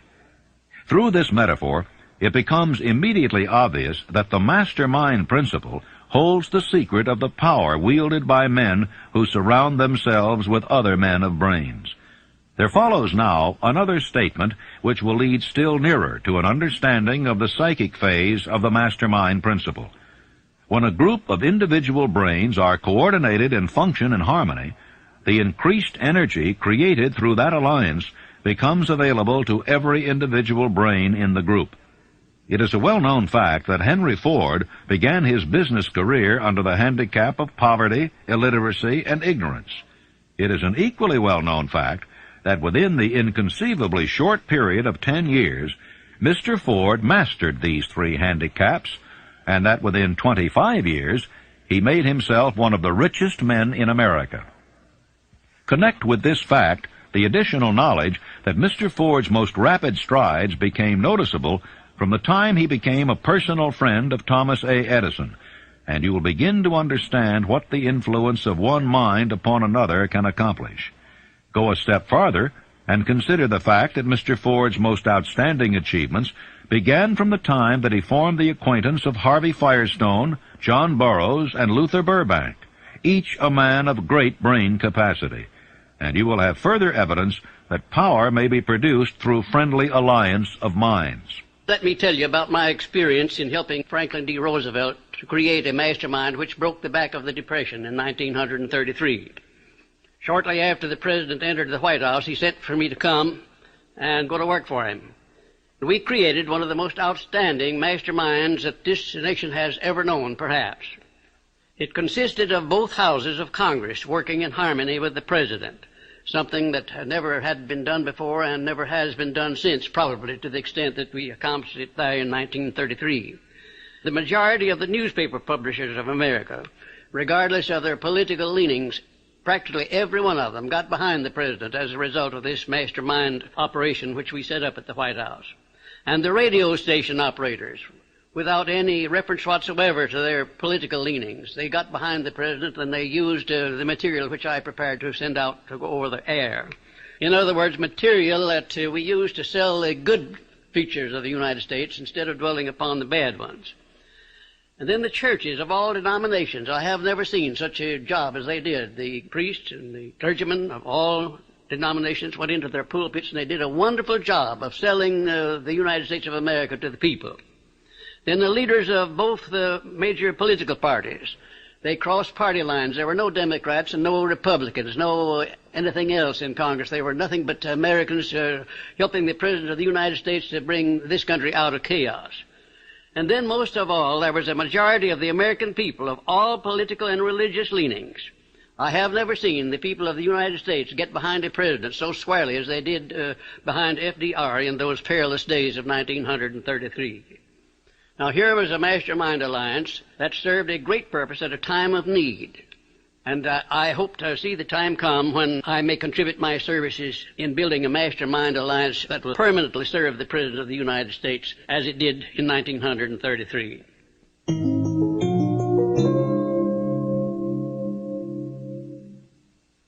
The mystery of sex transmutation, the 10th step toward riches. The meaning of the word transmute is, in simple language, the changing or transferring of one element or form of energy into another. The 10 stimuli of the mind. The human mind responds to stimuli through which it may be keyed up to high rates of vibration, known as enthusiasm, creative imagination, intense desire, and so on. The stimuli to which the mind responds most freely are 1. The desire for sex expression. 2. Love. 3. A burning desire for fame, power, or financial gain, money. 4. Music. 5. Friendship between either those of the same sex or those of the opposite sex.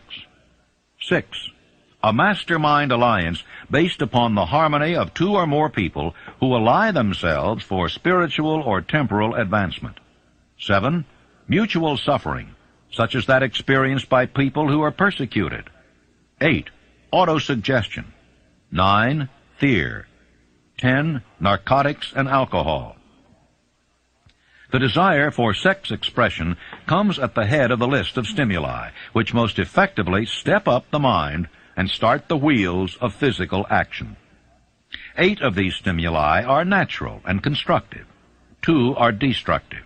When brain action has been stimulated through one or more of the 10 mind stimulants, it has the effect of lifting the individual far above the horizon of ordinary thought, and permits him to envision distance, scope, and quality of thoughts not available on the lower plane, such as that occupied while one is engaged in the solution of the problems of business and professional routine. The world is ruled and the destiny of civilization is established by the human emotions. People are influenced in their actions not by reason so much as by feelings. The creative faculty of the mind is set into action entirely by emotions, and not by cold reason. The most powerful of all human emotions is that of sex. There are other mind stimulants, some of which have been listed, but no one of them, nor all of them combined, can equal the driving power of sex. A mind stimulant is any influence which will either temporarily or permanently increase the intensity of thought. The 10 major stimulants described are those most commonly resorted to. Through these sources, one may commune with infinite intelligence, or enter at will the storehouse of the subconscious mind, either one's own or that of another person, a procedure which is all there is of genius. The emotion of sex is an irresistible force against which there can be no such opposition as an immovable body. When driven by this emotion, men become gifted with a superpower for action. Understand this truth, and you will catch the significance of the statement that sex transmutation contains the secret of creative ability. The transmutation of sex energy calls for the exercise of willpower, to be sure, but the reward is worth the effort. The desire for sexual expression is inborn and natural. The desire cannot and should not be submerged or eliminated, but it should be given an outlet through forms of expression which enrich the body, mind, and spirit of man. Sex alone is a mighty urge to action, but its forces are like a cyclone. They are often uncontrollable.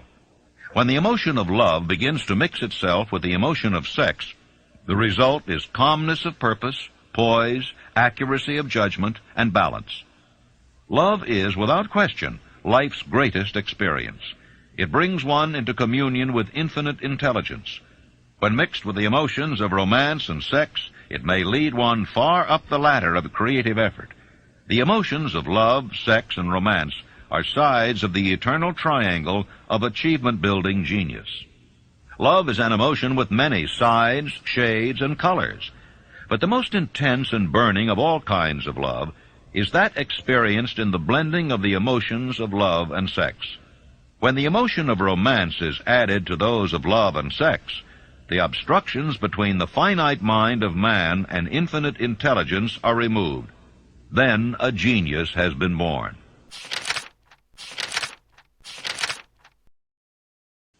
The subconscious mind, the connecting link, the 11th step toward riches. The subconscious mind consists of a field of consciousness in which every impulse of thought that reaches the conscious mind through any of the 5 senses is classified and recorded, and from which thoughts may be recalled or withdrawn as letters may be taken from a filing cabinet. It receives and files sense impressions or thoughts, regardless of their nature. You may voluntarily plant in your subconscious mind any plan, thought, or purpose which you desire to translate into its physical or monetary equivalent. The subconscious acts first on the dominating desires which have been mixed with emotional feelings, such as faith. You cannot entirely control your subconscious mind, but you can voluntarily hand over to it any plan, desire, or purpose which you wish transformed into concrete form. After you have accepted as a reality the existence of the subconscious mind and understand its possibilities as a medium for transmuting your desires into their physical or monetary equivalent, you will comprehend the full significance of the instructions given in the chapter on desire. You will also understand why you have been repeatedly admonished to make your desires clear and to reduce them to writing. You will also understand the necessity of persistence in carrying out instructions. The 13 principles are the stimuli with which you acquire the ability to reach and to influence your subconscious mind. Do not become discouraged if you cannot do this upon the first attempt. Remember that the subconscious mind may be voluntarily directed only through habit, under the directions given in the chapter on faith. You have not yet had time to master faith. Be patient. Be persistent. All thought impulses intended for transmutation into their physical equivalent, voluntarily planted in the subconscious mind, must pass through the imagination and be mixed with faith. The mixing of faith with a plan or purpose intended for submission to the subconscious mind may be done only through the imagination. From these statements, you will readily observe that voluntary use of the subconscious mind calls for coordination and application of all the principles. You are preparing yourself to influence and control the inner audience of your subconscious mind in order to hand over to it the desire for money, which you wish transmuted into its monetary equivalent. It is essential, therefore, that you understand the method of approach to this inner audience. You must speak its language, or it will not heed your call. It understands best the language of emotion or feeling. Let us therefore describe here the 7 major positive emotions and the 7 major negative emotions, so that you may draw upon the positives and avoid the negatives when giving instructions to your subconscious mind. The 7 major positive emotions: the emotion of desire, the emotion of faith, the emotion of love, the emotion of sex, the emotion of enthusiasm, the emotion of romance, the emotion of hope. There are other positive emotions, but these are the 7 most powerful and the ones most commonly used in creative effort. Master these 7 emotions. They can be mastered only by use, and the other positive emotions will be at your command when you need them. Remember in this connection that you are studying a book which is intended to help you develop a money consciousness by filling your mind with positive emotions. The 7 major negative emotions to be avoided: the emotion of fear, the emotion of jealousy, the emotion of hatred, the emotion of revenge, the emotion of greed, the emotion of superstition, the emotion of anger. Positive and negative emotions cannot occupy the mind at the same time. One or the other must dominate. It is your responsibility to make sure that positive emotions constitute the dominating influence of your mind. Here the law of habit will come to your aid. Form the habit of applying and using the positive emotions. Eventually they will dominate your mind so completely that the negatives cannot enter it. Only by following these instructions literally and continuously can you gain control over your subconscious mind. The presence of a single negative in your conscious mind is sufficient to destroy all chances of constructive aid from your subconscious mind.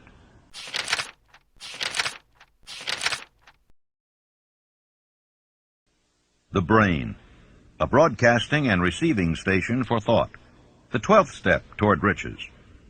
More than 40 years ago, the author, working in conjunction with the late Dr. Alexander Graham Bell and Dr. Elmer R. Gates, observed that every human brain is both a broadcasting and receiving station for the vibration of thought. The subconscious mind is the sending station of the brain, through which vibrations of thought are broadcast. The creative imagination is the receiving set, through which the energies of thought are picked up. Along with the important factors of the subconscious mind and the faculty of the creative imagination, which constitute the sending and receiving sets of your mental broadcasting machinery, consider now the principle of autosuggestion, which is the medium by which you may put into operation your broadcasting station. Through the instructions described in the chapter on autosuggestion, you were definitely informed of the method by which desire may be transmuted into its monetary equivalent. Operation of your mental broadcasting station is a comparatively simple procedure. You have but 3 principles to bear in mind and to apply when you wish to use your broadcasting station: the subconscious mind, creative imagination, and autosuggestion. The stimuli through which you put these three principles into action have been described, and the procedure begins with desire. The greatest forces are intangible.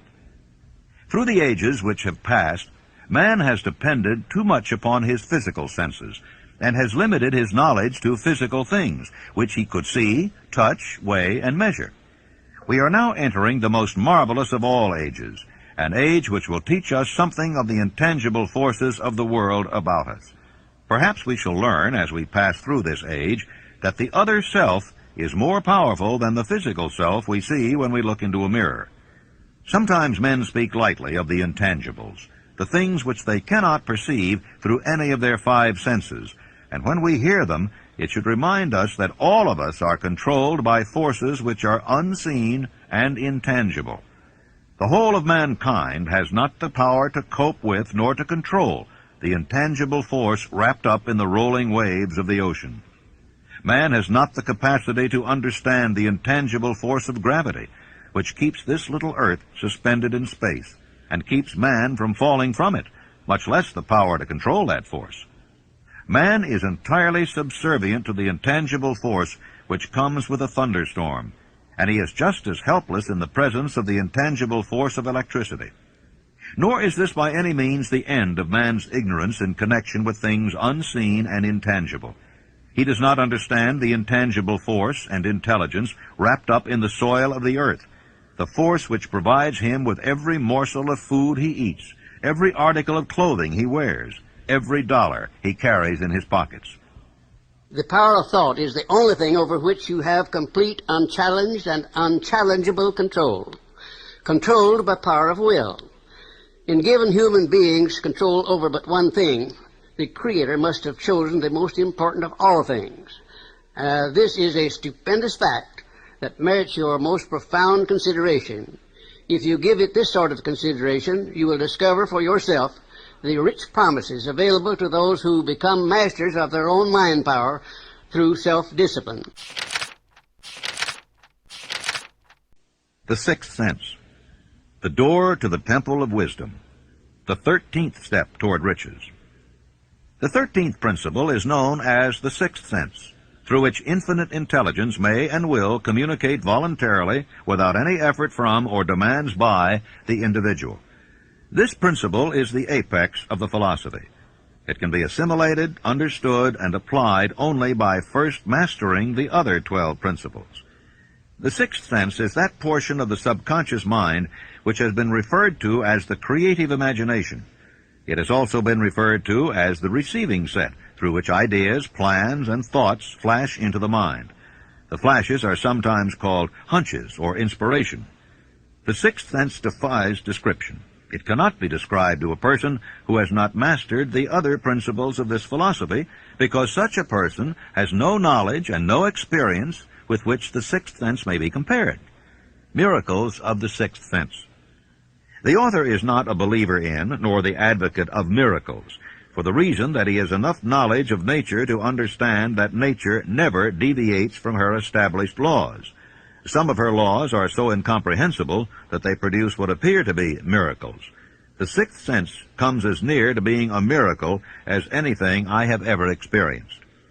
This much the author does know, that there is a power or a first cause or an intelligence which permeates every atom of matter and embraces every unit of energy perceptible to man, that this infinite intelligence converts acorns into oak trees, causes water to flow downhill in response to the law of gravity, follows night with day and winter with summer, each maintaining its proper place and relationship to the other. This intelligence may, through the principles of this philosophy, be induced to aid in transmuting desires into concrete or material form. The author has this knowledge because he has experimented with it and has experienced it. Step by step through the preceding chapters, you have been led to this, the last principle. If you have mastered each of the preceding principles, you are now prepared to accept, without being skeptical, the stupendous claims made here. If you have not mastered the other principles, you must do so before you may determine definitely whether or not the claims made in this chapter are fact or fiction. Long before I had ever written a line for publication, or endeavored to deliver a speech in public, I followed the habit of reshaping my own character by trying to imitate the 9 men whose lives and works had been most impressive to me. These 9 men were Emerson, Paine, Edison, Darwin, Lincoln, Burbank, Napoleon, Ford, and Carnegie. Every night, over a long period of years, I held an imaginary council meeting with this group whom I called my invisible counselors. I had a very definite purpose in indulging my imagination through these nightly meetings. My purpose was to rebuild my own character so it would represent a composite of the characters of my imaginary counselors. Realizing, as I did early in life, that I had to overcome the handicap of birth in an environment of ignorance and superstition, I deliberately assigned myself the task of voluntary rebirth through the method I have described above. Building character through autosuggestion. I knew, of course, that all men have become what they are because of their dominating thoughts and desires. I knew that every deeply seated desire has the effect of causing one to seek outward expression through which that desire may be transmuted into reality. I knew that self-suggestion is a powerful factor in building character, that it is, in fact, the sole principle through which character is built. With this knowledge of the principles of mind operation, I was fairly well armed with the equipment needed in rebuilding my character. In these imaginary council meetings, I called on my cabinet members for the knowledge I wished each to contribute. My method of addressing the members of the imaginary cabinet would vary according to the traits of character in which I was, for the moment, most interested in acquiring. I studied the records of their lives with painstaking care. After some months of this nightly procedure, I was astounded by the discovery that these imaginary figures became apparently real. Each of these 9 men developed individual characteristics which surprised me. For example, Lincoln developed the habit of always being late, and then walking around in solemn parade. He always wore an expression of seriousness upon his face. Rarely did I see him smile. That was not true of the others. Burbank and Paine often indulged in witty repartee which seemed at times to shock the other members of the cabinet. These meetings became so realistic that I became fearful of their consequences and discontinued them for several months. The experiences were so uncanny, I was afraid if I continued them, I would lose sight of the fact that the meetings were purely experiences of my imagination. This is the first time that I have had the courage to mention this. Heretofore, I have remained quiet on the subject, because I knew from my own attitude in connection with such matters that I would be misunderstood if I described my unusual experience. I have been emboldened now to reduce my experience to the printed page because I am now less concerned about what they say than I was in the years that have passed. Lest I be misunderstood, I wish here to state most emphatically that I still regard my cabinet meetings as being purely imaginary, but I feel entitled to suggest that while the members of my cabinet may be purely fictional, and the meetings existent only in my own imagination, they have led me into glorious paths of adventure, rekindled an appreciation of true greatness, encouraged creative endeavor, and emboldened the expression of honest thought. Tapping the source of inspiration. Somewhere in the cell structure of the brain is located an organ which receives vibrations of thought ordinarily called hunches. So far, science has not discovered where this organ of the sixth sense is located, but this is not important. The fact remains that human beings do receive accurate knowledge through sources other than the physical senses. Such knowledge generally is received when the mind is under the influence of extraordinary stimulation. Any emergency which arouses the emotions and causes the heart to beat more rapidly than normal may, and generally does, bring the sixth sense into action. Anyone who has experienced a near accident while driving knows that on such occasions the sixth sense often comes to one's rescue and aids by split seconds in avoiding the accident. My original purpose in conducting council meetings with imaginary beings was solely that of impressing my own subconscious mind through the principle of autosuggestion with certain characteristics which I desired to acquire. In more recent years, my experimentation has taken on an entirely different trend.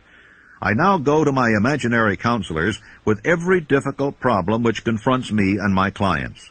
The results are often astonishing, although I do not depend entirely on this form of counsel. The starting point of all achievement is desire. The finishing point is that brand of knowledge which leads to understanding, understanding of self, understanding of others, understanding of the laws of nature, recognition and understanding of happiness. This sort of understanding comes in its fullness only through familiarity with and use of the principle of the sixth sense. Before you can put any portion of this philosophy into successful use, your mind must be prepared to receive it. The preparation is not difficult. It begins with study, analysis, and understanding of three enemies which you shall have to clear out: indecision, doubt, and fear. The sixth sense will never function while these three negatives, or any one of them, remain in your mind. The members of this unholy trio are closely related. Where one is found, the other two are close at hand. The 6 basic fears. There are 6 basic fears, with some combination of which every human suffers at one time or another. Most people are fortunate if they do not suffer from the entire 6. Named in the order of their most common appearance, they are the fear of poverty, the fear of criticism, the fear of ill health. That's at the bottom of most of one's worries. The fear of loss of love of someone, the fear of old age, the fear of death. All other fears are of minor importance. They can be grouped under these 6 headings. Fears are nothing more than states of mind. One state of mind is subject to control and direction. Man can create nothing which he does not first conceive in the form of an impulse of thought.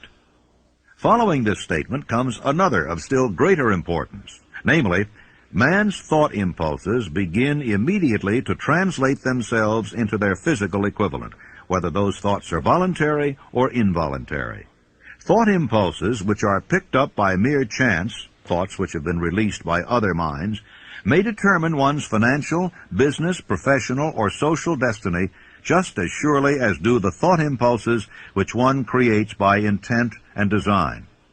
We are here laying the foundation for the presentation of a fact of great importance to the person who does not understand why some people appear to be lucky, while others of equal or greater ability, training, experience, and brain capacity seem destined to ride with misfortune. This fact may be explained by the statement that every human being has the ability to completely control his own mind. And with this control, obviously, every person may open his mind to the tramp thought impulses which are being released by other brains, or close the doors tightly and admit only thought impulses of his own choice. Nature has endowed man with absolute control over but one thing, and that is thought. This fact, coupled with the additional fact that everything which man creates begins in the form of a thought, leads one very near to the principle by which fear may be mastered.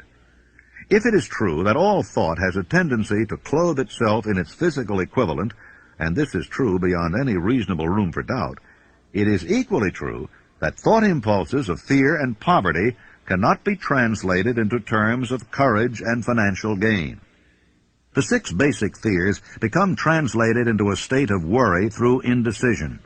Relieve yourself forever of the fear of death by reaching a decision to accept death as an inescapable event.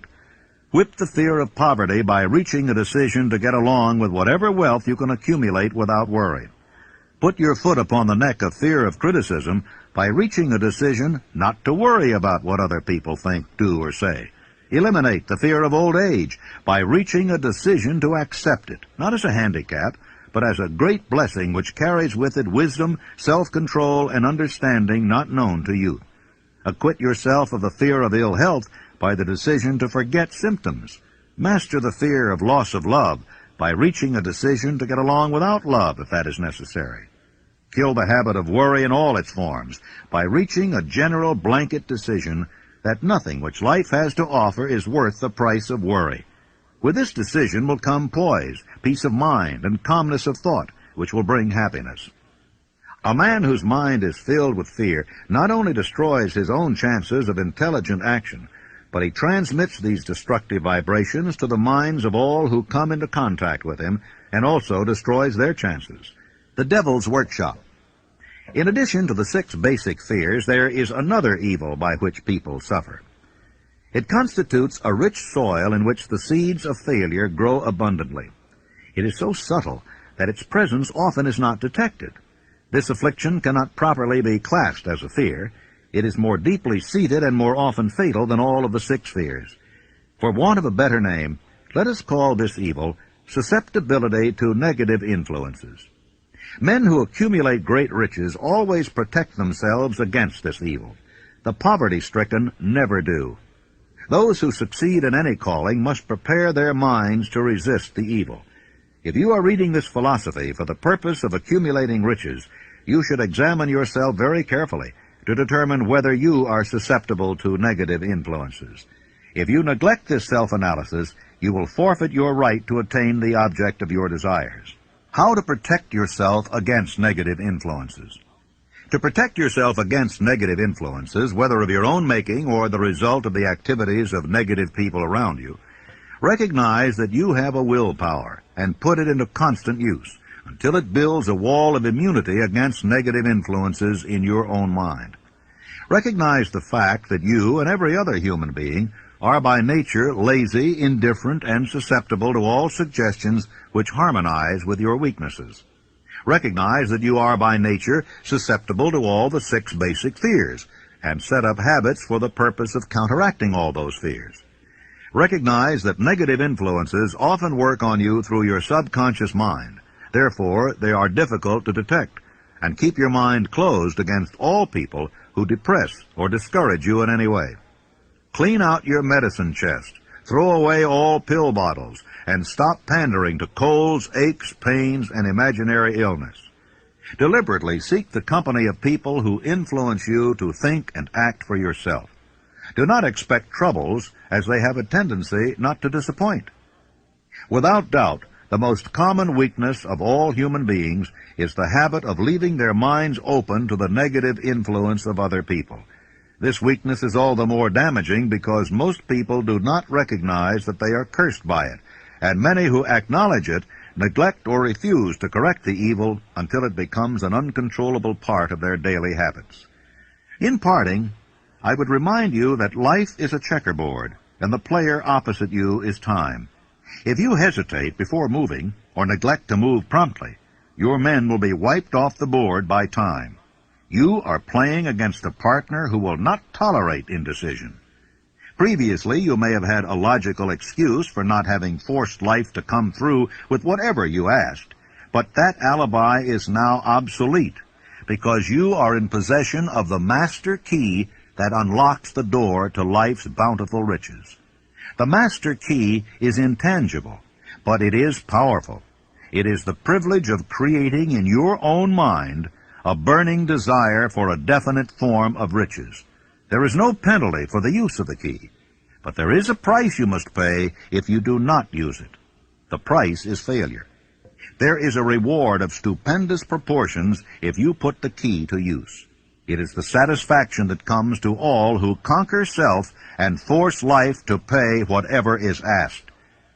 It has been said that I have made more successful men than any man living today. I don't know whether that's true or not, because there's no way of getting accurate statistics. But ladies and gentlemen, when I take inventory of the people that I do know who started at scratch and have become millionaires, and some of them not quite that much money, but become profoundly successful, I recognize that I have created a philosophy here through the good work of Mr. Carnegie that's been a benefactor to the world, not only to those who are living now, but to those who are not yet born. When Mr. Carnegie sold me on organizing this philosophy, he said, I'm going to give away my money before I die as fast as I can find ways and means of giving it away without doing damage. And as you, of course, know, he did just that. He gave it away for educational purposes, libraries, foundations for the maintenance of peace, and in every way that he could conceive. But he said, by far the greatest part of my riches I am entrusting to you to take to the people of the world in the form of the know-how through which I gain my money. And he said, if you carry through the trust and perfect your job, as I sincerely believe you will, you'll live to see the time when you're far and away richer than I am, and when you will have made many more successful men than I have ever made. And ladies and gentlemen, when Mr. Carnegie made that statement, it was just too much for me to swallow. I thought, well, Mr. Carnegie has never flattered me before. He's never said anything that didn't turn out to be right, but that's just one of those things that never could happen. I have already made thousands of times more successful men than Mr. Carnegie ever had. Thousands of times, and I'm still in the process of making.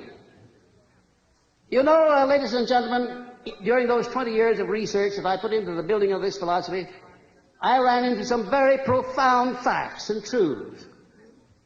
And one of them consists in this fact, that when a great crisis comes over the world, there always comes out some unknown with the formula for dissolving that crisis. Like Abraham Lincoln, for instance, in the time of need, when this country was about to be split asunder by internal strife. By George Washington preceding Lincoln. By Franklin D. Roosevelt at the time when the people were stampeded with fear and they were standing in great lines to draw their money out of the bank.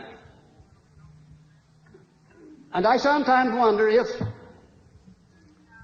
this hand of destiny, which has such a long arm behind it, doesn't reach over in places like the one where I was born and lift out people out of humble and lowly stations and give them great jobs to do in life as an inspiration and an object lesson to other people to show what can be done when one recognizes the God-given power of thought and puts it to proper use.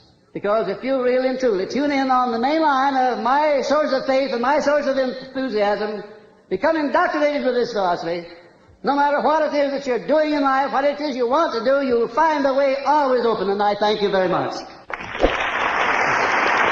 Thank you.